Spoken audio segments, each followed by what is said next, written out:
இப்போ ஆந்திரா டிஷ் பாவக்காய் கிரேவி செய்ய போகிறேன். வாங்க எப்படி செய்யலாம் பார்க்கலாம். ஷீலு கிச்சன் இன்னைக்கு வந்து உங்களுக்கு பாவக்காய் கிரேவி பண்ணி காமிக்க போகிறேன். ஒரு ஆந்திரா டிஷ்ஷு தான் இது. இதுக்கு தேவையானது நான் இப்போ எண்ணெய் காயுது, நல்லெண்ணெய் தான் ஊற்றிருக்கேன். இதில் ஒரு ஸ்பூன் சோம்பு, அரை ஸ்பூன் சீரகம் போட்டு பொரிய விடுறேன். பொரியட்டும்.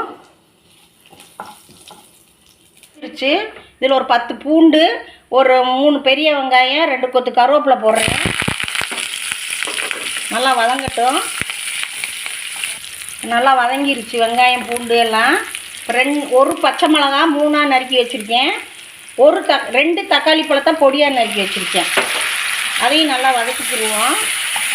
அதுக்கு வதங்குறதுக்கு தேவையான கல்லுப்பு போடுவோம். நம்ம கொஞ்சமாக போட்டிருக்கேன், வதங்கிருச்சு. இதில் வந்து நான் வந்து மல்லிப்பொடி 2 ஸ்பூன் வச்சுருக்கேன், ஜீரகப்பொடி 1 ஸ்பூனு, காஷ்மீர் சில்லி பொடி அரை ஸ்பூனு, வீட்டில் அரைச்ச மிளகா பொடி 1.5 ஸ்பூனு, கொஞ்சம் கரம் மசாலா ஒரு 1/4 ஸ்பூனு மஞ்சள் பொடி போட்டு நம்ம இதை வதக்கிடுவோம். பச்சை வாடை போட முடிய கொஞ்சம் வதங்கட்டும். பச்சை வாடை போட்டோம். பச்சை வாடை போயிடுச்சு. இதில் 2 விசில் வச்சு பாவக்காயை மஞ்சள் பொடி உப்பு போட்டு அவிச்சு வச்சுருக்கேன். அதையும் நான் அதில் சேர்க்குறேன். பெரிய பாவக்காய் தான், நல்லா ரவுண்டாக நறுக்கியிருக்கேன் மெல்லிசாக. இது மசாலாவோட கிண்டி விட்டுருவோம். நல்லா இப்போ மசாலாவோட வேகட்டும். இப்போ நல்லா மசாலாவோட எல்லாமே வதக்கி வச்சுருக்கேன்.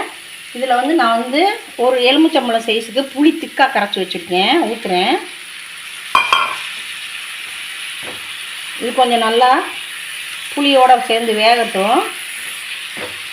இப்போ புளி ஊற்றி நல்லா வதக்கியாச்சு. இதுக்கு தேவையான அளவு அந்த மசாலா பொடி எடுத்த பவுலில் வந்து 1 பவுல் தண்ணி ஊற்றுறேன் நான். இன்னும் ஒரு அரை பவுல் ஊற்றிக்கிடுவோம். பத்தாது, வேகணும் பாவக்காய் கொஞ்சம் மசாலாலாம். 1.5 பவுல் தண்ணி ஊற்றிருக்கேன் நான். இப்போ இந்த டிஷ்ஷுக்கு தேவையான அளவு நம்ம உப்பு போட்டுக்கிடுவோம். இப்போ நான் உப்பு போட்டிருக்கேன். கடைசி நம்ம நல்லா வெந்து எண்ணெயெல்லாம் பிரிஞ்சு வரட்டும். இப்போ பாவக்காய் கிரேவி நல்லா வெந்துக்கிட்டு இருக்கு, சுண்டி வந்துருச்சு. இப்போ நான் அதில் வந்து கொஞ்சம் வெல்லம் சேர்க்குறேன். இடித்து வச்ச வெல்லம் 1 ஸ்பூனுக்கு போட்டிருக்கேன், டேபிள் ஸ்பூனுக்கு 1 ஸ்பூன் போட்டிருக்கேன். கொஞ்சம் கிளறி விட்டுருவோம்.